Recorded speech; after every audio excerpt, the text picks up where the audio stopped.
Hey guys, what's up? Steve Thomas. Tonight we're back here with the Green Scorpion, and actually it ain't night. It's actually mid-afternoon. Anyway, so I decided to get some, start trying to do some, morning recordings, So, tonight we're starting off with the Weapons Month from Green Scorpion, Top 10 Video Game Mech Pilots. Yep, we all wanted to pilot a giant robot, and these 10 people got lucky enough to do it. So, who's the best? Let's find out. Be sure to like, subscribe for more. Hope you enjoy. Let's go. Let's go. Lock and load. 10, 9, 8, 7, 6, This will be fun. 5, 4, 3, 2, 1. Nope.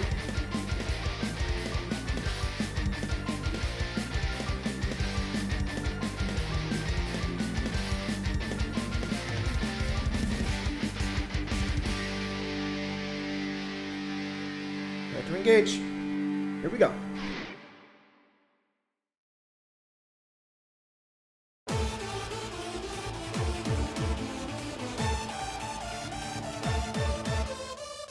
Hey everyone, how's the weather down there? I'm the Good. Green Scorpion, and welcome back for part 3 of Weapons Month 5. And we got a big one for you today. Mechs, mecha, whatever you want to call them, one part transportation, one part high-powered armament. Mecha is a genre into itself, with kids jumping into high-powered robots to defend their city from aliens and monsters alike.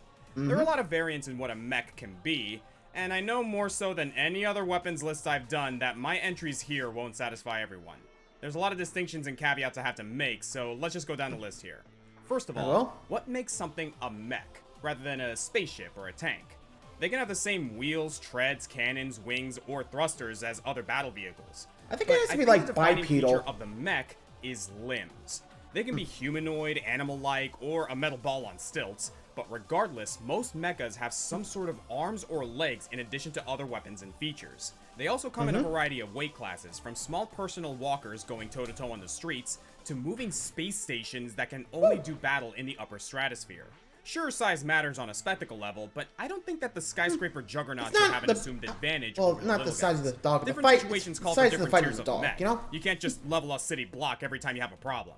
The True. point is how good is the pilot at using the mech that they have. That said, I want to draw a line between mech suits and power armor. You don't wear a mech, you pilot one. So characters like Samus and Master Chief need not apply. Speaking of piloting, it's okay if mechs have some automated functions or work hey, remotely. Futaba. And some mechs even have AI or even a soul. But if the mech is able to operate completely independent from its driver, said driver won't make the list. And notice that this is a list of mech pilots, not just mechs. Having more impressive equipment helps, but we're looking for specific characters who specialize Right, the ones in that this can sort of thing. pilot them well So, enough. as cool as the Great Sacred Treasure is, Pit is not a mech pilot by trade. That's just a thing that he did that one time. And I know there are die-hard fans of the mecha genre, and I haven't played too many of those types of games. So Fair enough. I'm really sorry if you're not impressed by my game choices. Still, you might be surprised by some of the franchises that manage to sneak in a mech character. So with all that out of the way, Shall we? let's proceed with a list that will pierce the heavens. I am the Green Scorpion, and these are the top 10 video game mech pilots. Let's go. First up.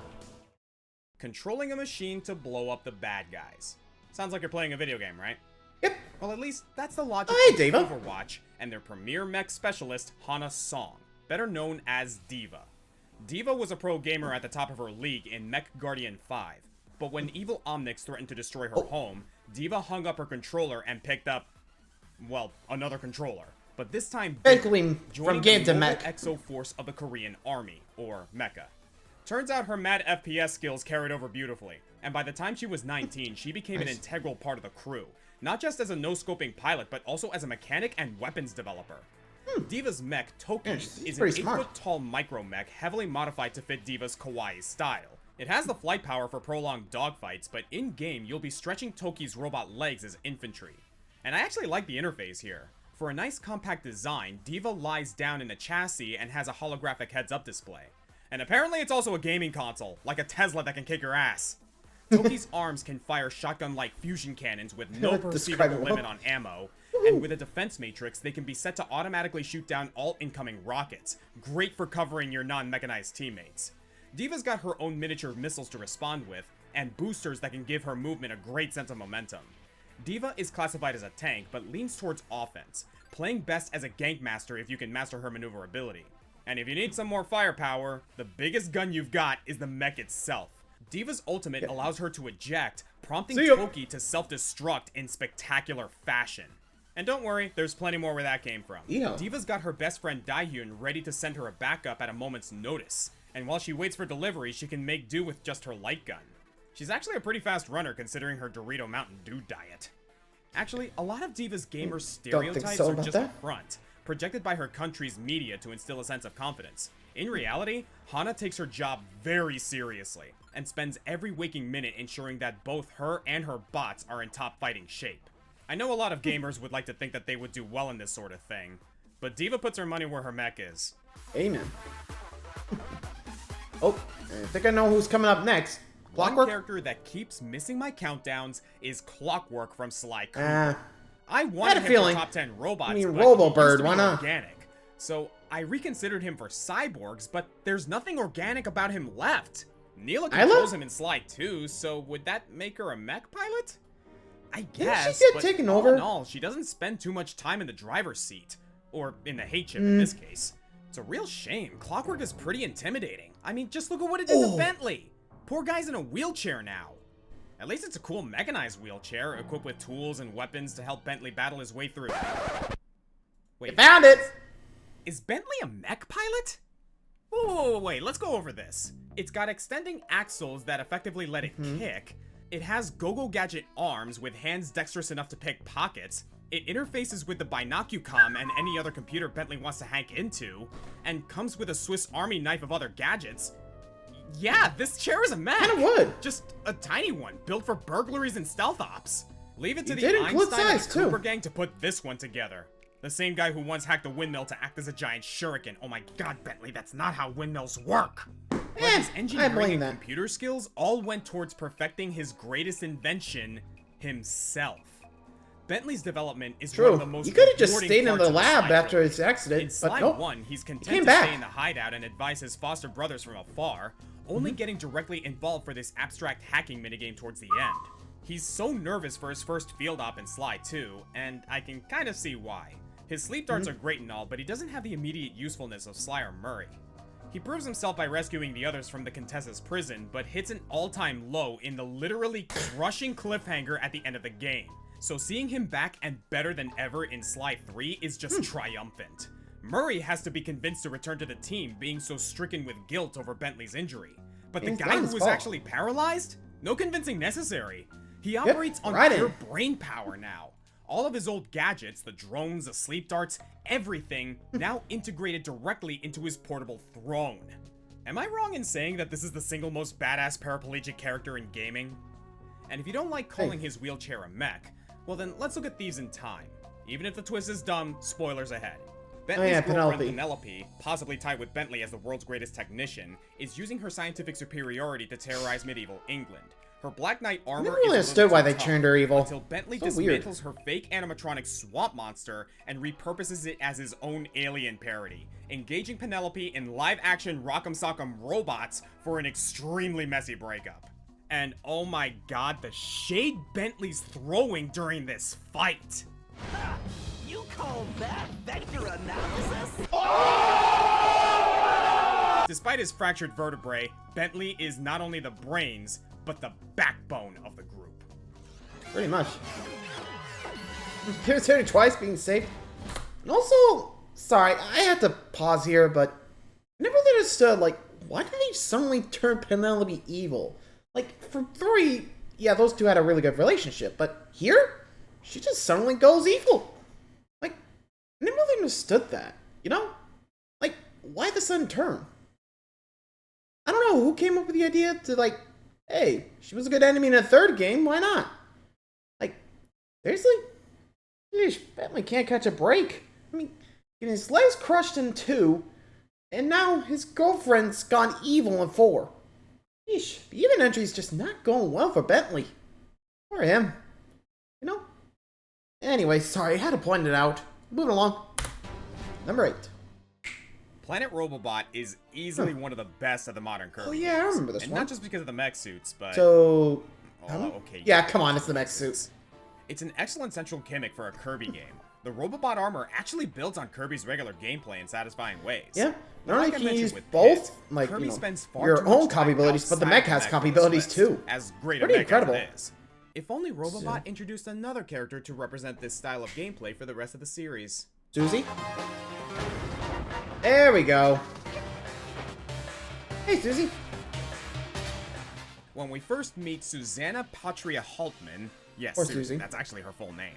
She's a secretary for the Haltman Works Company, an interstellar corporation that is now taking over entire planets, like Google in 5 years. Susie plays the part of a submissive robot assistant, but not only is she not a robot, I was surprised by that too.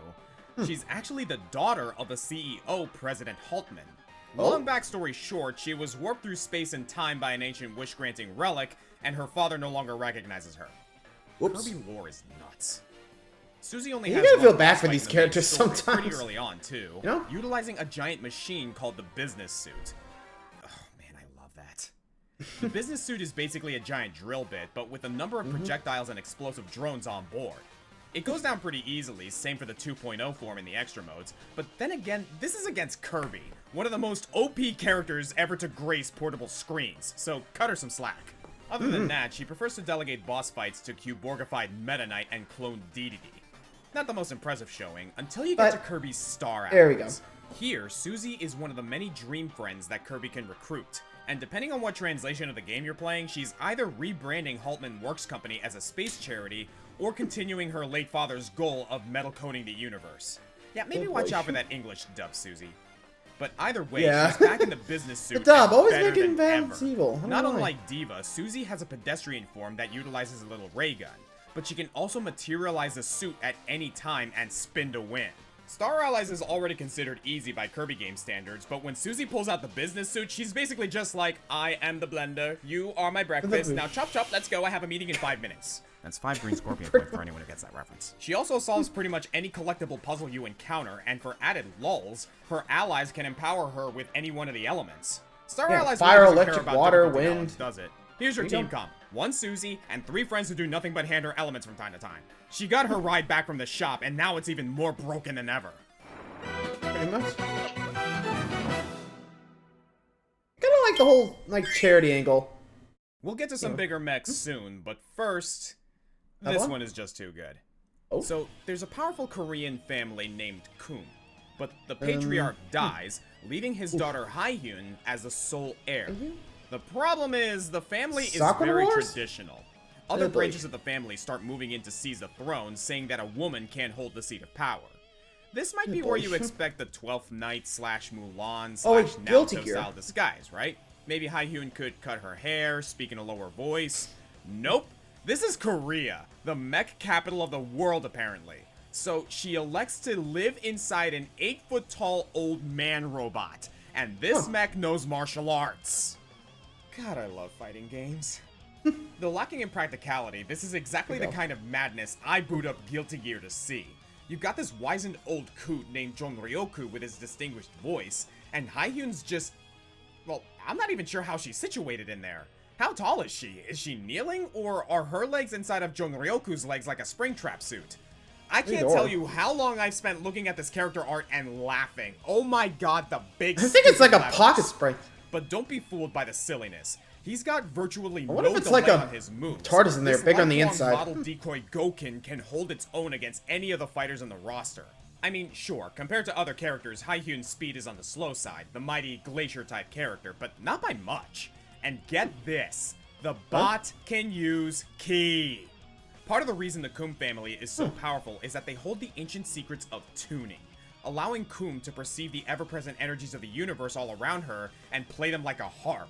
This lets Kum So basically channel ki using through the metal sound casing to control the its ki final of the world. movements, Cool. allowing for ridiculous air combos and powerful launches that lead into themselves.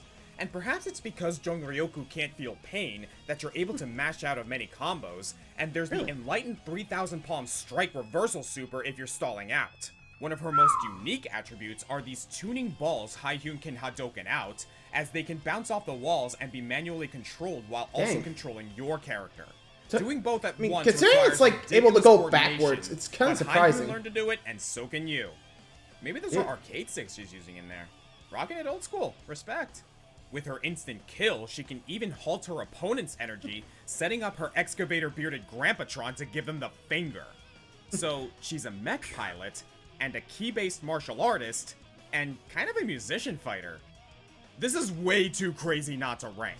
They say behind every great man is an even greater woman, but this is on a whole nother level. Yeah, no kidding.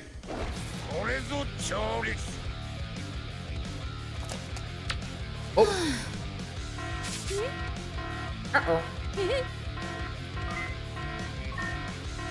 Right.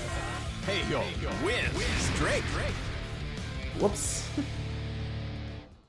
Finally moving up to the heavy class Oh, with some hi, Mega Man. size mechs and the 14-year-old who builds them, Tron Bond from Mega Man Legends. Second oldest of the Bond pirates, Tron cruises across the seven seas in search of riches with her older brother Teasel Bond, an overzealous lunatic with occasional moments of brilliant clarity, and her baby brother Bon Bon.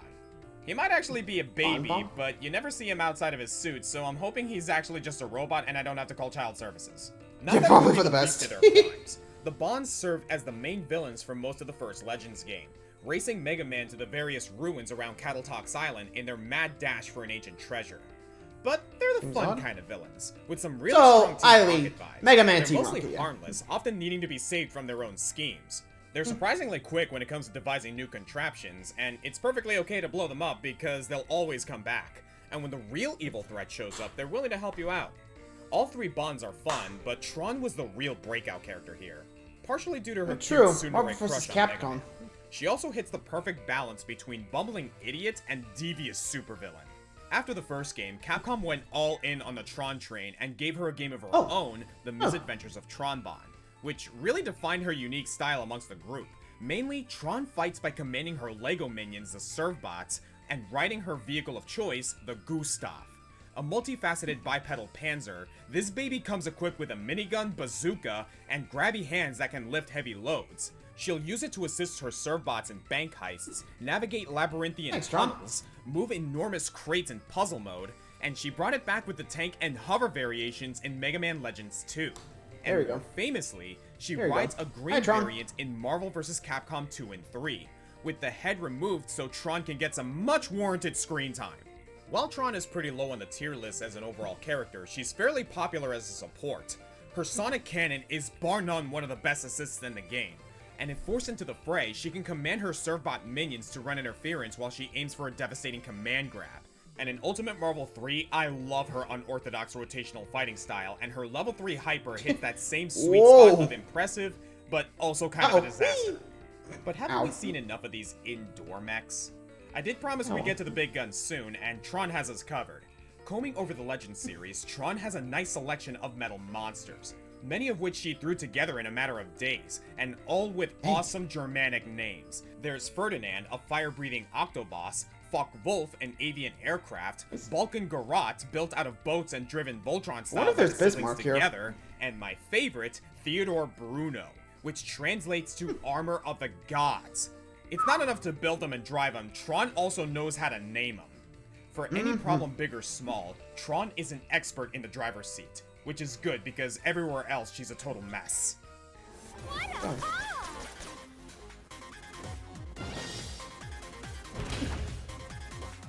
No wonder she got her own game.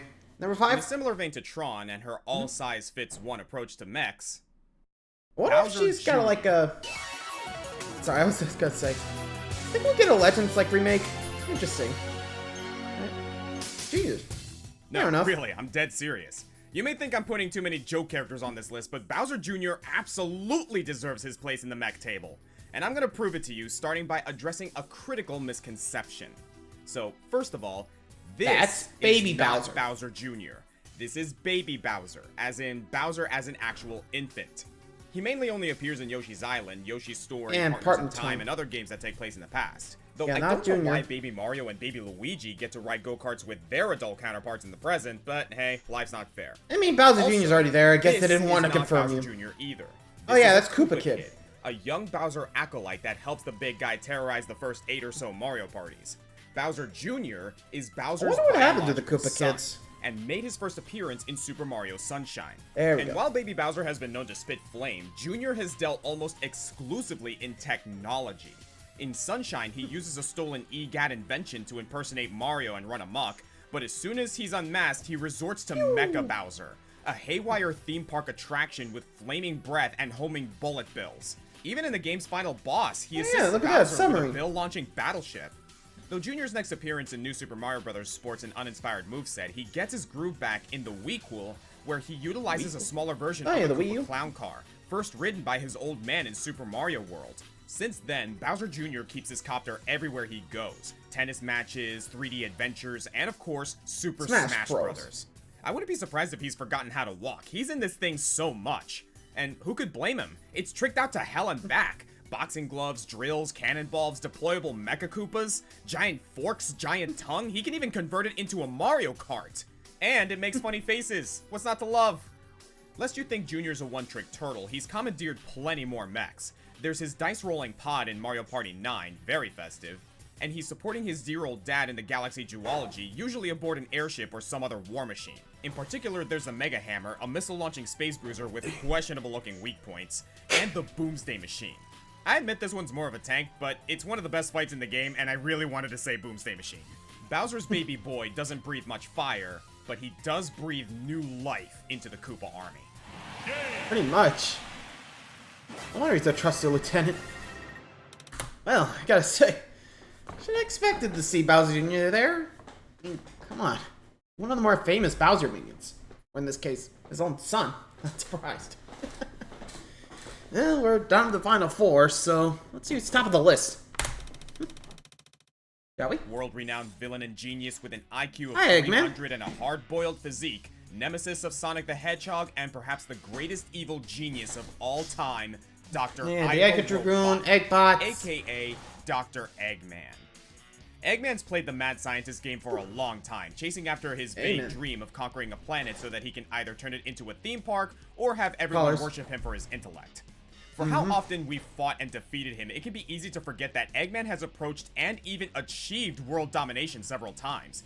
He enslaved the Wisp race, dominated the Lost Worlds, blew up the moon, he even broke the Earth into pieces once. And in Thanks a lot, Eggman. He's taken over as the planet's only form of government and has the happy tree friends hiding in bunkers. Sure, and he's got seemingly limitless resources and an ever-expanding army of robots doing his bidding. But he didn't earn his reputation just by sitting on his ass. Well, okay, he was sitting most of the time, but he was sitting in one of his many mechs, with no exaggeration, hundreds of calamitous contraptions designed to ruin that radical rodent. Not all of them are soundly designed, such as the Hotmobile sub that effectively destroys itself over time, but defeat means nothing to Eggman.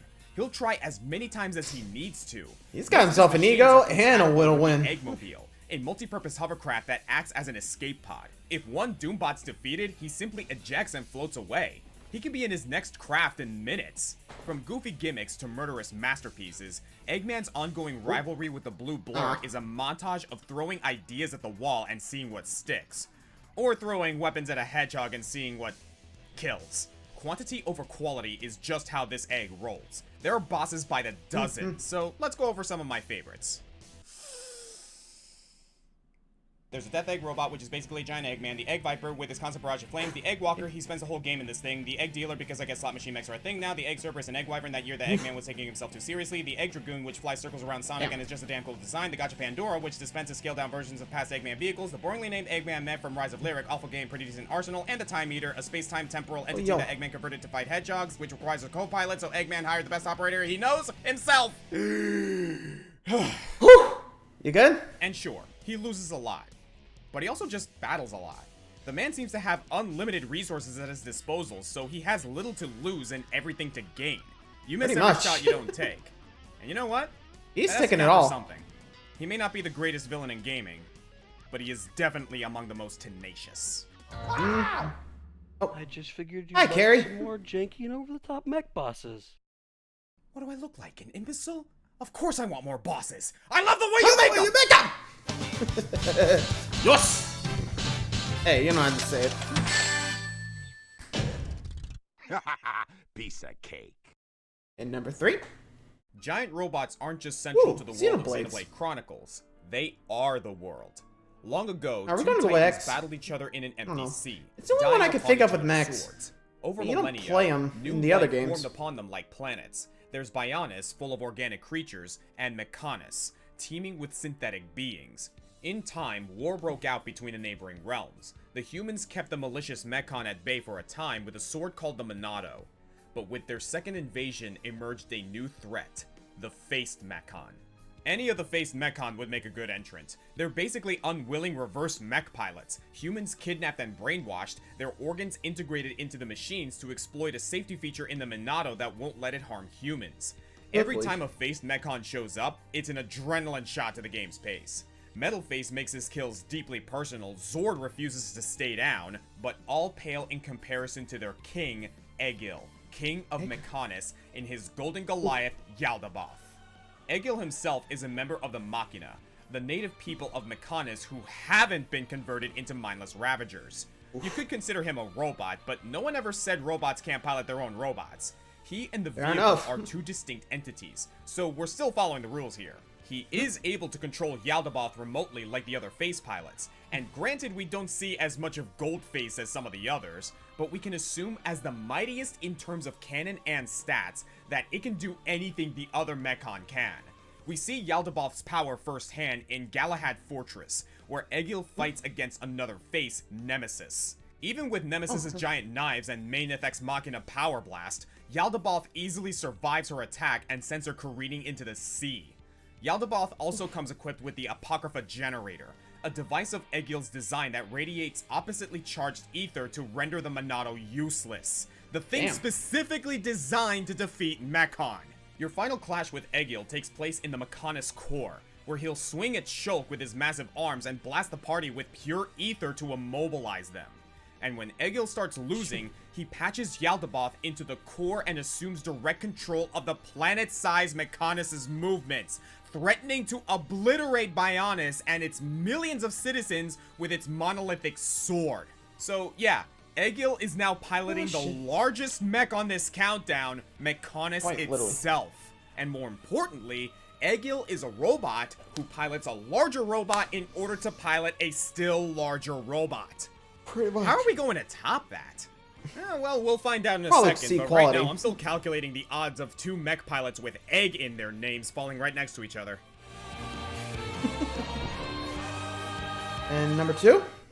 Up next, we have a character from a mecha game. About There you freaking go. time, Scorpion. We're only at, what, So the number 2 spot? Well, Super Robot we'll see. Wars isn't just a mecha game. Yeah, I think I've played this game before. Mecha game.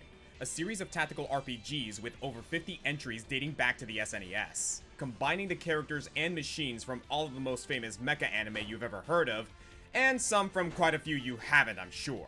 Mobile Suit Gundam, Super Sentai, Getter Robo, Mazinger Z, Gurren Lagann, Fooly Cooly, it's all here. No wonder most of these games stayed in Japan. Licensing for this series must be a nightmare. No Picking kidding. the best representative from this behemoth franchise certainly was. Obviously, I didn't let's consider any stick of to the anime originals, heroes you in know, this from game, the but Super developer Bon Presto Robot Wars made itself, a slew of their own characters for each installment's story mode. Enough that they were eventually able to make an entire sub-series based off their OCs. I had my work cut out for me, but after many hours of combing through the wikis and consulting with experts, I think the clear choice is Sanger Zonvolt, the manliest man in metal. Sanger was first introduced in Super Robot Wars Alpha on the PS1, and has remained a fan favorite up until now. He's originally on the villain side, but over the course of the game is convinced to switch allegiances and fight against evil. He then became one of the main heroes of Alpha 2, piloting a Gungus Type 3. But in a particularly harrowing battle, Sanger's Gungus sustains heavy damage while defending his fleet, and to get back into the fight quickly, he jumps into a new mech still in development, the Dynamic General Guardian, or Daigengar for short. Look at this thing! Standing over 55 meters and 140 tons, Daigengar is set to be the pinnacle of mechanized warfare. In another few months. This one's weapon systems aren't online yet, meaning it can do little more than move. So Sanger grabs a weapon from another mech, the Type 3 Sanshiki Sankanto, and decides he's gonna fight on anyway. And in a battle of bombs and blasters, Sanger chooses to go in with nothing but a BF sword, and massacres everyone with it. Daigengar's maiden voyage is a success, just one swing there. and Sanger decides to lock all other weapons on Daigengar indefinitely. He does not need them. Granted, the Sankanto isn't your garden variety 80-foot sword. Its blade is liquid memory metal that can be reshaped to fit the situation, which for Zonvolt usually means making it 3 times longer than the mech itself. The Alpha games even have data for Dagengar's other weapons, but Sanger insists on swords only, no cannons, final destination. Even with his self-imposed limitations, Zonvolt crushes the competition like empty beer cans. And with his cockpit's direct motion link system, the Daigengar imitates Sanger's every movement. And guess who's a world-class samurai? While Sanger plays VR Red Steel, his mech imitates it on a colossal scale. One need only watch his special attacks over the years to understand. This guy is so unbelievably extra, and I love it. Notice he calls himself the sword that cleaves evil. That explains Zonvolt's entire outlook. A sword in the hands of a capable warrior is just an extension of their arm. To Zonvolt, his human-shaped Death Star is an extension of his Bushido skills. And hey, when you're fighting alongside the greatest pilots in entertainment history, you leave your subtlety at the door.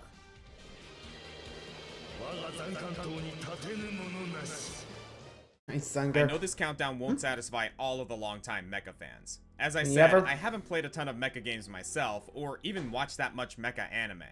But you know who has? Hideo Kojima. You realize when you're playing Metal Gear Solid 1 that Kojima is basically Otacon, an eccentric nerd who just really wants to make some big robots. So, ironically, keeps getting shafted by, well, you know, a game Konami. most people only bought for the Metal Gear Solid 2 demo bundled inside. Ouch. Well, if Metal Gear Solid 2 was Kojima's swan dive into madness, Zone of the Enders is the warning sign nobody read. Rife with political intrigue, psychological torment, and bonkers fight choreography.